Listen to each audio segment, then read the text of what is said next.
नमस्कार साथियों, मैं मनीष भारती संस्कृति पीसीएस प्लेटफॉर्म पर आप सभी का स्वागत करता हूं। साथियों, बिहार स्पेशल के इस कार्यक्रम में आज से हम चर्चा शुरू कर रहे हैं बिहार की अर्थव्यवस्था के विषय में, यानी कि इकोनॉमी चलेंगे हम आज से लेकर के। ठीक है, सबसे पहले हमने क्या देखा था, शुरुआत में याद कीजिए, ज्योग्राफी देख लिया था, फिर हिस्ट्री देखा, हिस्ट्री के बाद पॉलिटी देखा, पॉलिटी के बाद आर्ट एंड कल्चर पढ़ लिया था। अब आज से इकोनॉमी की शुरुआत हो रही है।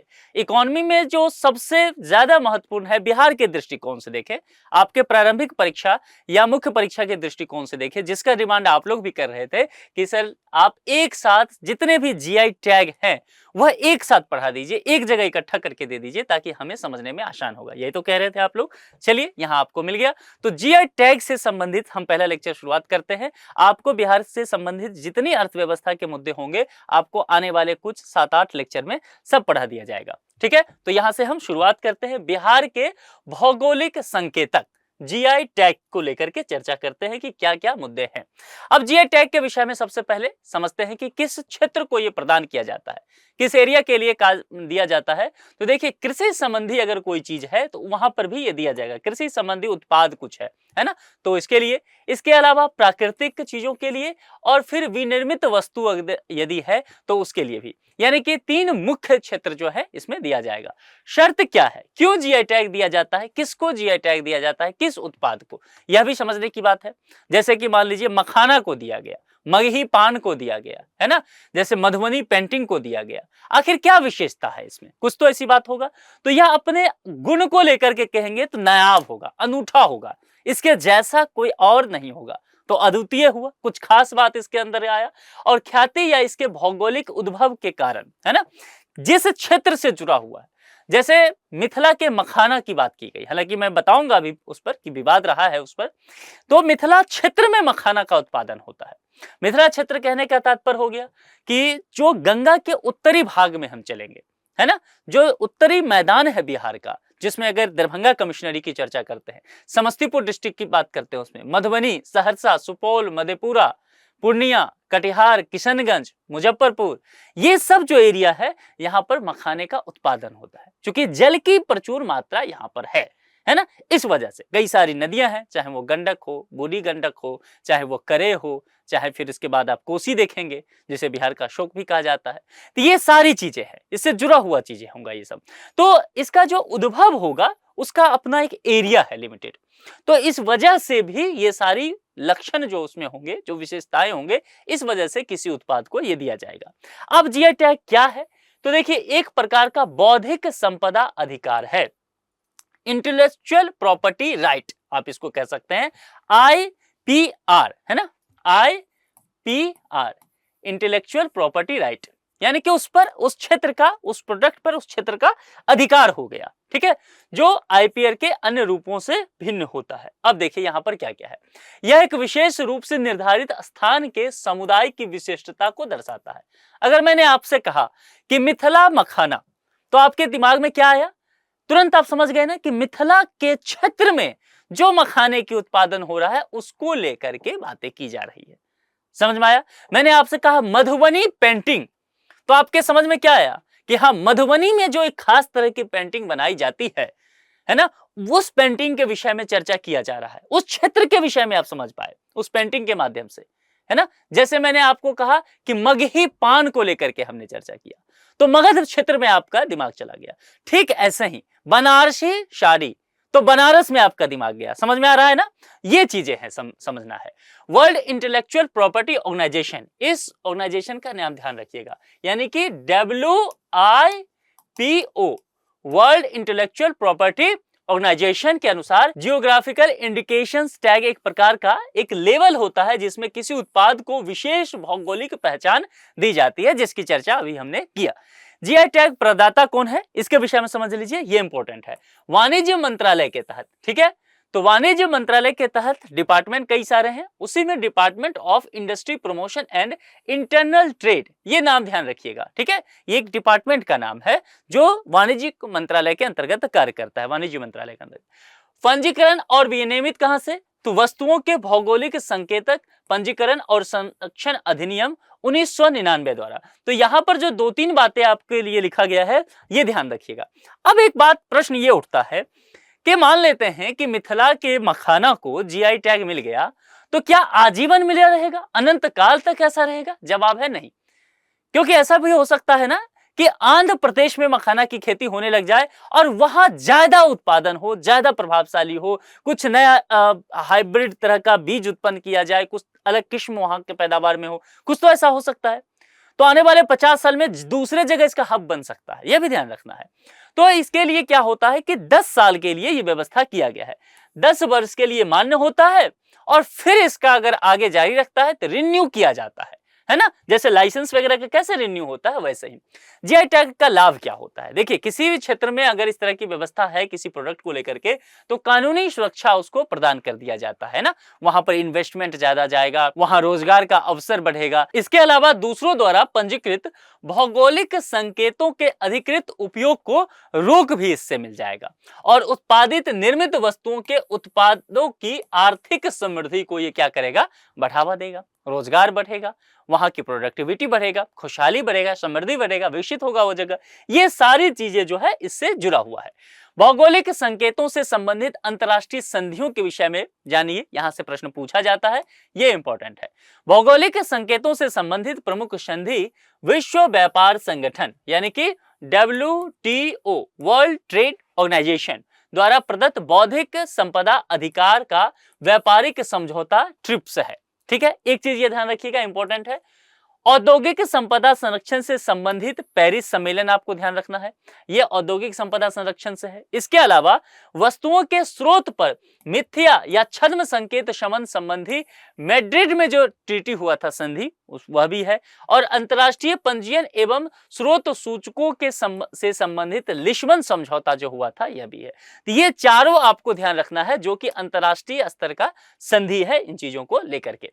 अब जरा यहां से हम चर्चा करते हैं कि बिहार के भौगोलिक संकेत क्या क्या हैं, यानी कि बिहार के किन किन प्रोडक्ट को जीआई टैग दिया गया है। ठीक है, अभी देखते हैं। अब ये सब जहां भी है, आप लोग उस विशेष क्षेत्र के रहने वाले हैं तो फटाफट मुझे कमेंट करके आप बताएंगे कि आपके यहां पर जर्दालू आम होता है, यानी कि आप भागलपुरिया हैं, मतलब भागलपुर के रहने वाले हैं। तो भागलपुरी जर्दालू आम के विषय में कौन नहीं जानता है। हमारे दरवाजे पर भी एक आम है, बहुत जबरदस्त आम होता है ये जर्दालू। पेड़ छोटा ही होता है, उसी में फलने लग जाएगा, इसी तरह का पीला होगा, थोड़ा लंबा पीला, और बहुत ही गजब अलग तरह का स्वाद, एक अलग ही मिठास इसमें होता है। तो इसीलिए इसको जीआई टैग दिया गया। भागलपुर के क्षेत्र में ये ज्यादा उत्पन्न होता है। ठीक है, लेकिन अब तो जैसे मैंने कहा मेरे घर पे भी एक पेड़ है, तो जगह जगह वहां से नर्सरी से ये चीजें निकलने लग गया। तो भागलपुरी जर्दालू आम। फिर बिहार की शाही लीची के विषय में कौन नहीं जानता।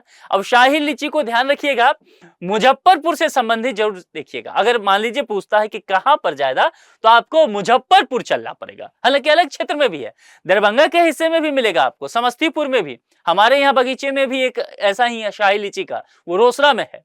ठीक है, तो कहने का तात्पर्य है कि वो एरिया पूरा आपको लेना पड़ेगा। ठीक, जो गंगा के उत्तरी भाग में जाएंगे तो मुजफ्फरपुर वाला हिस्सा, थोड़ा वैशाली वाला, थोड़ा सा अगर आप लेंगे तो दरभंगा समस्तीपुर वाला हिस्सा, इस एरिया में ये जो शाही लीची है यह आपको मिलेगा, लेकिन मुख्य रूप से मुजफ्फरपुर में। अब कतरनी चावल को लेकर के, बिहार का स्पेशल ये कतरनी चावल होता है, अलग तरह का इसका स्वाद होता है, इसलिए इसको जीआई टैग दिया गया है। दूसरी बात, मगही पान के विषय में कौन नहीं जानता है ना। देखिए, बिहार के मगही पान को जीआई टैग प्राप्त है और पूरे भारत में यह मशहूर है। इसके लिए कुछ जिले हैं, उस जिला का मैं यहां नाम लिखता हूं, आप देख लीजिएगा। जैसे कि यहां लिख देता हूं औरंगाबाद,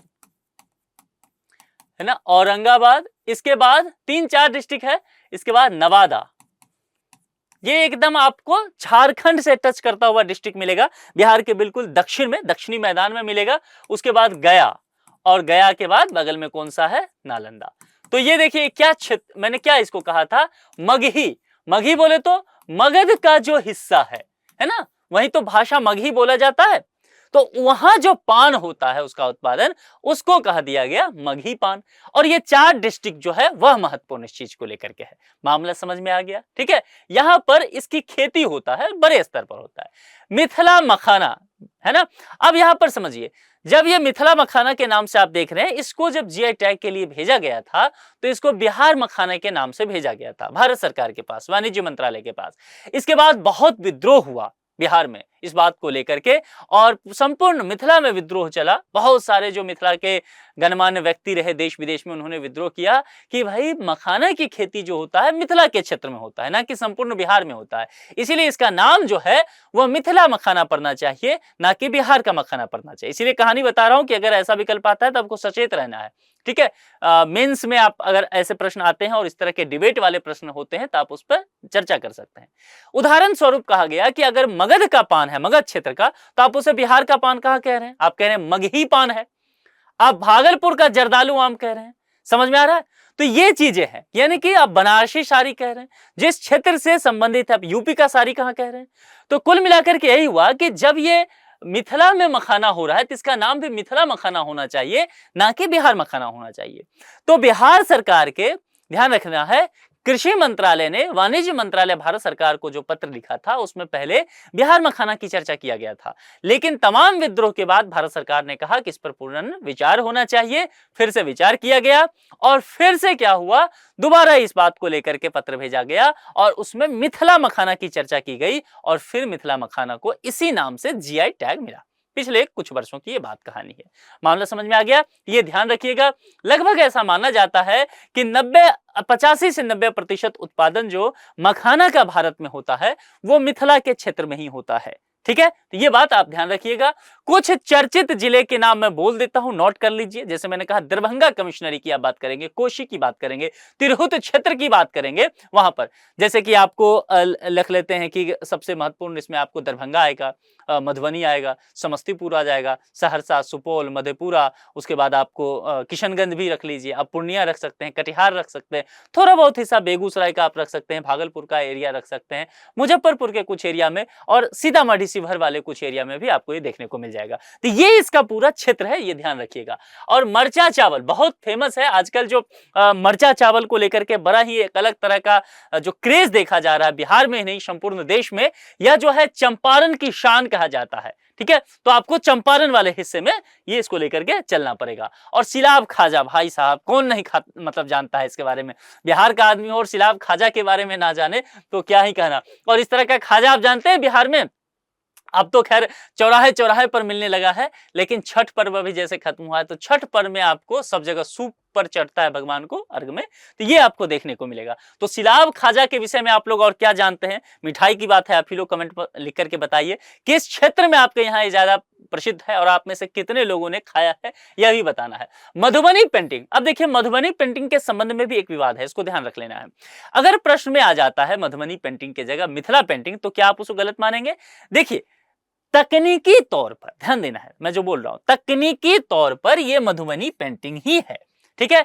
और मधुबनी पेंटिंग कहने का अपने आप में ही यह बात नहीं रहता है कि यह बिहार के मधुबनी जिला से निकला है, इसका अधिकांशतः विकास जो है वहीं पर देखा गया है, ठीक है। लेकिन समय के साथ इसका विस्तार हुआ और दरभंगा कमिश्नरी में देखेंगे तो यह फैलता है, कोसी तिरहुत में फैल जाता है, तो मधुबनी के साथ दरभंगा, समस्तीपुर, मुजफ्फरपुर, सीतामढ़ी, पूर्णिया, कटिहार, किशनगंज, अररिया, सहरसा, सुपौल, बेगूसराय, इन तमाम क्षेत्रों में और अब तो संपूर्ण भारत में आप देखेंगे मधुबनी पेंटिंग आपको देखने को मिलेगा। इसीलिए कहीं कहीं मधुबनी पेंटिंग को मिथिला पेंटिंग भी कहा जाता है, क्योंकि इसका विस्तार संपूर्ण मिथिला के क्षेत्र में अधिकांशतः देखा गया है।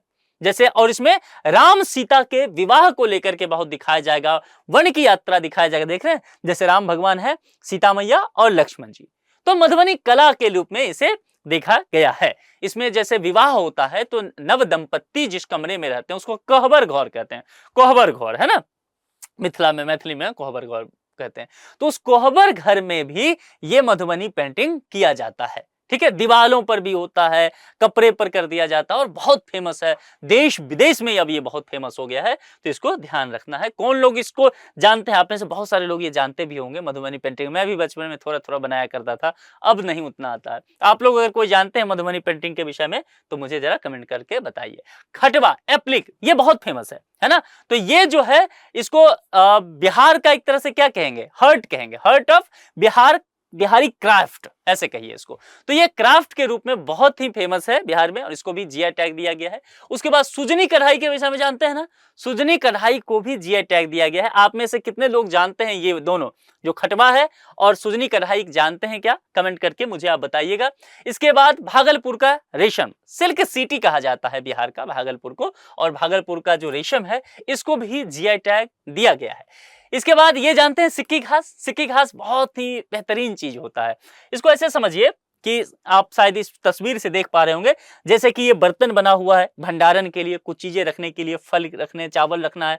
सूप जानते हैं ना, छठ अभी देखा होगा तो सूप देखा होगा। तो सूप क्या होता है? बांस के सिक्की से, बांस को पतला पतला ऐसे करके काटा जाता है, छोटा छोटा सिक्की बनाया जाता है और उसको फिर बीना जाता है। बड़े महीन कार होता है, बहुत मतलब अद्भुत कारीगरी है। और फिर अलग अलग रंगों से इसे रंगा भी जाता है। आप बिना रंगे भी रख सकते हैं, लेकिन रंग देंगे तो थोड़ा सा रंगीला हो जाएगा, अच्छा लगेगा।